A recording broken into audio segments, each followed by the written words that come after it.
RG Kar medical college ও হাসপাতালে ঘটে যাওয়া মধ্যযুগীয় বর্বরতার নিন্দা জানিয়ে প্রয়াত মহিলা চিকিৎসকের সুবিচারের দাবিতে ইসলামপুর জার্নালিস্ট ক্লাবের মৌন প্রতিবাদ মিছিল। ইসলামপুর জার্নালিস্ট ক্লাবের প্রাঙ্গণ ইসলামপুর বাস টার্মিনাস থেকে এদিন বিকাল নাগাদ একটি মিছিল শুরু হয়ে নিউটাউন চত্বর ঘুরে ইসলামপুর মহকুমা হাসপাতালে পৌঁছয়। ইসলামপুর মহকুমা হাসপাতালের ইমার্জেন্সির সামনে প্রয়াত চিকিৎসকের বিদেহী আত্মার প্রতি শান্তি কামনা করে 1 মিনিট নীরবতা পালন করা হয়। ফের মৌন মিছিল ক্লাব প্রাঙ্গণে এসে পৌঁছালে জাতীয় সঙ্গীত গেয়ে কর্মসূচির সমাপ্তি ঘোষণা করা হয়।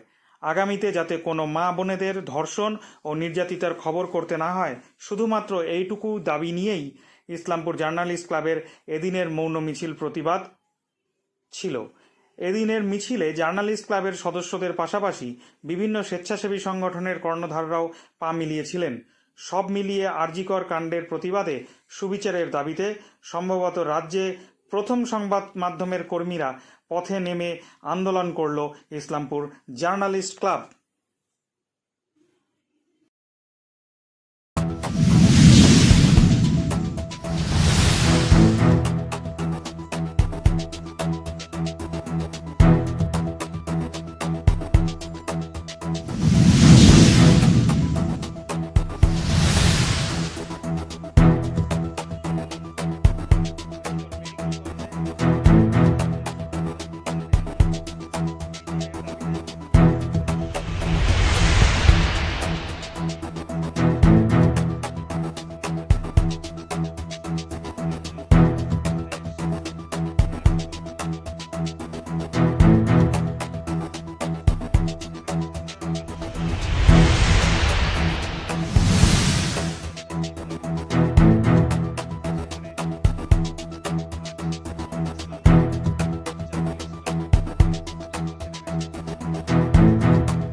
MTC ट्यूटोरियल्स के लिए विजिट कीजिए www.mtctutorials.com और डाउनलोड कीजिए फ्री। সারা ভারতবর্ষ আরজিকরকে নিয়ে পথে নেমেছে। আমরা সাংবাদিকও তার থেকে একদম দূরে থাকবো না, কারণ যেটা হয়েছে আমাদের এই বারবার খবর করতে করতে আমাদের কিন্তু আমাদেরও অন্তর আছে, আমরাও ব্যথা পাই যে আমাদের মা বোনের সঙ্গেই তো হচ্ছে এসব। আমাদেরও তাই ব্যানারের প্রথমেই লেখা আছে যে আমাদের জন্য বারবার এই মা বোনেদের নিয়ে খবর করতে না হয়। এই নৃশংস হত্যার বিচার চাই। We want justice. ঘটনা ঘটেছে তার প্রতিবাদ জানিয়ে আজকে জার্নালিস্ট ক্লাবের তরফ থেকে একটি প্রতিবাদ মিছিল করে হচ্ছে। মূলত আমাদেরও তো একটা দাবি, কি বলবেন এই দাবি?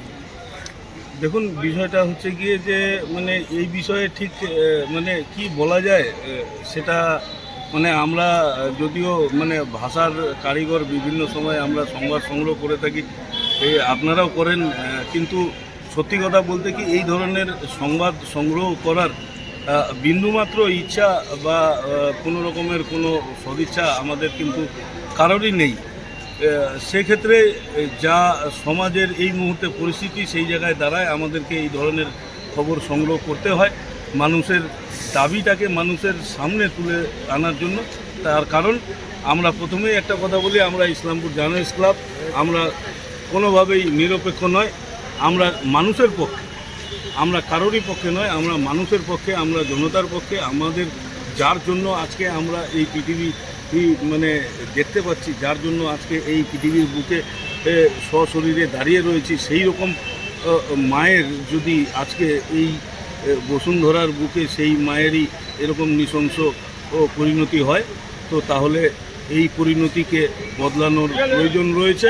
এবং যার কারণেই আমাদের দাবি, আমাদের ব্যানারে রয়েছে শুধুমাত্র এইটুকুনি যে আমাদেরকে যাতে আর কোনো দিন এই ধরনের আগামীতে কোনো মায়ের ধর্ষণ বা কোনো মা বোনেদের ধর্ষণ বা তার উপর নির্যাতনের খবর আগামীতে আমাদেরকে সংগ্রহ করতে না হয়, আমাদের এতটুকুন দাবি। এই দাবিতেই আমরা আজকে এই মৌন মিছিল সংগঠিত করেছিলাম এবং ইসলামপুর জুড়ে আমরা এই মিছিল করে ইসলামপুর মহকুমা হাসপাতালের সামনে আমরা সেই মায়ের শ্রেণীর সেই বোন যে চিকিৎসক, যাকে তার যে নৃশংস পরিণতি হয়েছে এবং সেই পরিণতির প্রতিবাদ জানিয়ে তার পবিত্র আত্মার শান্তি কামনা করে আমরা 1 মিনিট ইসলামপুর মহকুমা হাসপাতালের সামনে নীরবতা পালন করেছি এবং তারপরে এখানে আমাদের ইসলামপুর জার্নালিস্ট ক্লাব প্রাঙ্গণ, সেখানে এসে আমরা আমাদের এখানটায় জাতীয় সঙ্গীতের মধ্য দিয়ে আজকে আমাদের এই কর্মসূচি শেষ করব। কিন্তু তার পাশাপাশি